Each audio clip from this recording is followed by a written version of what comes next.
Welcome to சிவிக்குட்டி channel. இன்றைக்கி நிலக்கடலை சட்னி தான் செய்ய போகிறேன். இந்த சேனலை இப்போ தான் முதன்முறையாக பார்க்குறீங்கன்னா லைக் பண்ணுங்கள், ஷேர் பண்ணுங்கள், கமெண்ட் பண்ணுங்கள், முக்கியமாக சப்ஸ்கிரைப் பண்ணுங்கள். வாங்க வீடியோக்குள்ளே போகலாம். நான் ஒரு 200 கிராம் அளவு நிலக்கடலை எடுத்திருக்கேன். நான் வறுத்த நிலக்கடலை தான் இருந்தது. அதை வறுத்திருந்தாலும் மறுபடியும் நம்ம வறுத்து சேர்த்துக்கிட்டோம்னா ரொம்ப நல்லா டேஸ்ட்டாக இருக்கும். அதனால் இன்னொரு தடவை நல்லா சூடாகிற வரைக்கும் வறுத்துட்டு தோலெல்லாம் நீக்கிட்டு அதுக்கப்புறமா சட்னி செய்ய போகிறேன்.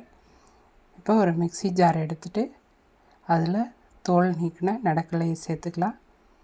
அது கூட ஒரு அரை மூடி அளவு தேங்காய் சேர்த்துக்கிறேன். நான் சின்ன வரமிளகாய் இருக்கிறதுனால ஒரு 5-6 மிளகாய் சேர்த்துக்கிறேன். ஒரு நெல்லிக்காய் சைஸ் அளவு புளி சேர்த்துக்கிறேன்.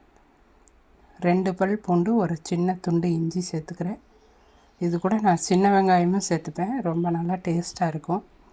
ஒரு கொத்து கருவேப்பிலை சேர்த்து தேவையான அளவு உப்பு சேர்த்து அரைச்சி எடுத்துகிட்டு வந்துடுவோம். ரொம்பவும் நைஸாக அரைக்க வேண்டியதில்லை, அது ஒரு மாதிரி ஆகிடும். இப்போ அரைச்சி எடுத்துகிட்டு வந்தாச்சு. நம்ம சாப்பாட்டுக்கு போட்டு சாப்பிடணும் அப்படின்னா இதை அப்படியே தண்ணி கலக்காமல் கெட்டியாக வச்சு சாப்பிட்லாம். இட்லி தோசைக்கு தேவைன்னா கொஞ்சமாக தண்ணி கலந்து மிக்ஸி ஜாரை கழுவி சேர்த்துக்கலாம்.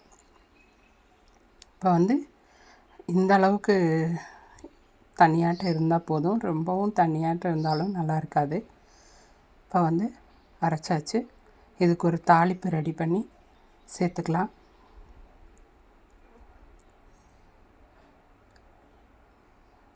இப்போ ஒரு ஸ்பூன் அளவு ஆயில் விட்டுக்கலாம்.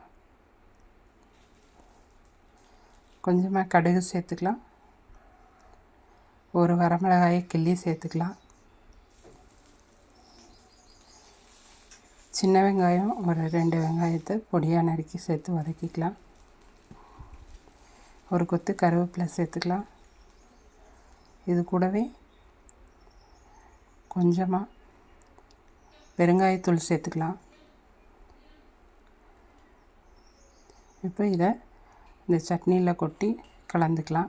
அவ்வளோதான் ஃப்ரெண்ட்ஸ், ஈஸியான நிலக்கடலை சட்னி ரெடி ஆயிடுச்சு. ரொம்பவே டேஸ்ட்டாக இருக்கும். நீங்களும் செஞ்சு பாருங்கள். நன்றி.